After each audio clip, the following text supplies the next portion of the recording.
আমি শুধু ভাবি যে বাংলাদেশে এত পরিমাণ ভূমিকম্প কেন হচ্ছে।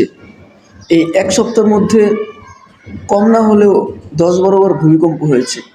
এই তো গতকাল বৃহস্পতিবারই ১৬ ঘন্টার মধ্যে ৫ বার ভূমিকম্প হয়েছে।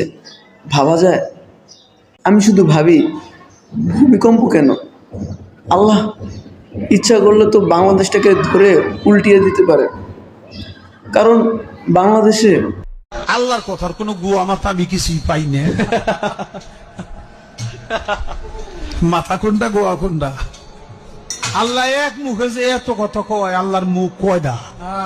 খালি কয়টা না, ওটা মুখ না হুক, এটাও আমার জানা দরকার। আল্লাহকে নিয়ে কটূক্তি করা হচ্ছে, রাসূল সাল্লাল্লাহু আলাইহি ওয়াসাল্লামকে নিয়ে বাজে মন্তব্য করা হচ্ছে, কটূক্তি করা হচ্ছে। আমাদের মহাগ্রন্থ আল কোরআনকে নিয়ে বারবার কটূক্তি করছে, আল কোরআনের অবমাননা করছে। কিন্তু তাদের বিচার কি হচ্ছে? তাদের কি কোনো বিচার হচ্ছে? উল্টো আমাদের সুশীলরা তাদের সাফাই গাচ্ছে, তাদের জন্য রাস্তায় আন্দোলন করে বেড়াচ্ছে, একের পর এক হুমকি ধুমকি দিচ্ছে অনলাইনে।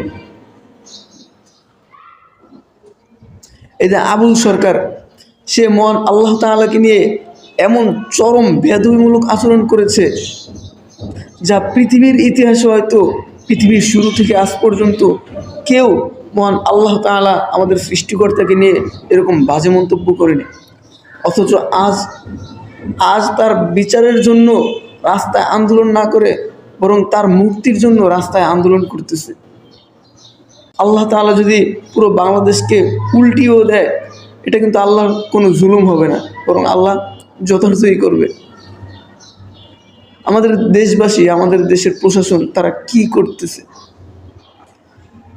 আপনি একটু কল্পনা করেন। এই পৃথিবীর সৃষ্টিকর্তা, বিশ্ব ভূমণ্ডলের সৃষ্টিকর্তা, জমির সৃষ্টিকর্তা, আকাশ বাতাস সব কিছু যার নিয়ন্ত্রণে, তাকে নিয়ে এরকম বাজে মন্তব্য করার পরও সে এখনও কিভাবে পৃথিবীর বুকে শ্বাস নিচ্ছে, আর মানুষ তার মুক্তির জন্য কিভাবে আন্দোলন করছে। এজন্য আমাদের